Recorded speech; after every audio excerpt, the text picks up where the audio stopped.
Dewas Indore bypass के मध्य स्थित शिप्रा नदी वर्तमान में बदहाली के दौर से गुजरने को मजबूर है, जहां घाटों पर पसरी गंदगी और गंदे पानी के चलते नदी का पानी सफेद या नीले रंग से बदलकर काले रंग में परिवर्तित हो गया है। देखिए रिपोर्ट। नदी को स्वच्छ और निर्मल बनाने के लिए प्रयासरत सोनू सोनोने की माने तो व्यवस्थित कुंड न होने के कारण आमजन नदी में ही पूजन सामग्री को विसर्जित कर जाते हैं।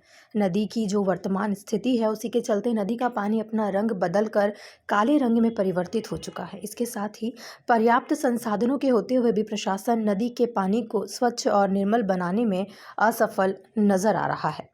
देखिए, सबसे पहली बात तो ये है कि भारतीय आध्यात्म दर्शन में भारतीय आध्यात्म दर्शन और सनातन दर्शन में जी नदियाँ, गाय माता, ये हमारी सब शीर्षता की प्रतीकता है जी। ये अप्रतिम प्रतिमान है, लेकिन ये बड़ा दुर्भाग्यवश स्थितियां हैं हम लोग देख रहे हैं। ये हमारी माँ शिप्रा है जो देवास और इंदौर के मध्यस्थ पे स्थित हैगी, लेकिन जिस प्रकार से हम लोग माँ की स्थिति देख रहे हैं, अगर बाहर से श्रद्धालु आते हैं, अगर धार्मिक मुद्दे से हम लोग देखें इसको, तो धार्मिक मुद्दे से, आध्यात्मिक मुद्दे से देखें तो यात्रा के दौरान में जब दर्शन के लिए माँ के लिए आते हैं, तो ये हम लोगों का परम दायित्व कर्तव्य होता है समकालीन शासन का, प्रशासन का, कि इसको बार बार निरीक्षित करे और इसकी स्वच्छता के लिए, इसकी संरक्षणता के लिए विभिन्न प्रकार के अभियान और प्रकल्पों या किसी एक एजेंसी उसको निर्धारित करे ताकि घाट की स्वच्छता हो।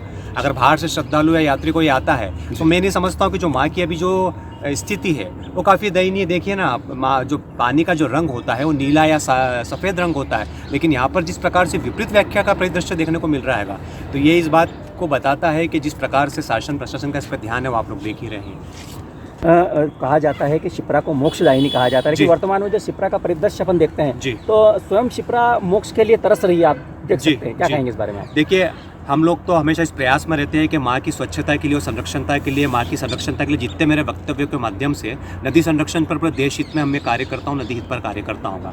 लेकिन मेरा सिर्फ कार्य यह है कि मैं बार बार शासन से इस बात के लिए गुहार लगाऊं कि शासन का ध्यान भी इनकी ओर केंद्रित होना चाहिए। आध्यात्म दर्शन के संस्कार है, यहीं से तो संस्कार प्रभावित होते हैं, प्रतिध्वनित होते हैं, लेकिन माँ की इस प्रकार से दूरदर्शा, मैं समझता हूँ कि समकालीन सरकार को इसके लिए काफ़ी चैतन्यता होना चाहिए। इस समस्या को लेकर कहाँ तक आपने आपकी बातें सामने रखी और आगे तक कहां तक लड़ पाएगी आप? सोशल मीडिया के माध्यम से मैं हमेशा लोगों को जागरूक करता हूँ। मैं इस बात के उद्देश्य के लिए, इस प्रतिध्वनिता को हमेशा उद्देशित करता हूँ कि लोग इस संस्कार को समझें कि नदी के अंदर किसी भी प्रकार का कचरा, किसी भी प्रकार की ऐसी सामग्री न डालें जिससे माँ का जो है इस प्रकार का दृश्य होता है।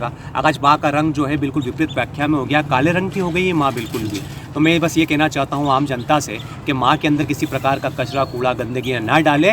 कुछ चैतन्यता प्रत्येक व्यक्ति को लाना पड़ेगी, अंदर से अपने मन के भाव को लाना, स्थगित करना पड़ेगा इसमें। ये जैसे कि नेशनल हाईवे के बीच में से गुजर रही है, जबकि देवास यहाँ से मात्र 10 किलोमीटर दूर है। आप क्या मानते हैं कि जिला प्रशासन कहीं ना कहीं जानबूझकर इस चीज़ की अनदेखी कर रहा है या ध्यान नहीं दे रहा है? देखिए, नगर निगम के पास, जिला पंचायत के पास में और भी वाटर इरिगेशन डिपार्टमेंट है, आपके पास में पर्याप्त संसाधन होते हैं वाटर को सैनिटाइज करने के लिए, रिवर सैनिटेशन के लिए। कुल मिलाकर अब देखना होगा कि आखिर कब तक बदहाली के दौर से गुजर रही मोक्षदायिनी शिप्रा नदी स्वच्छ और निर्मल रूप में वापस लौटती है। Bureau report, MP news TV, Dewas.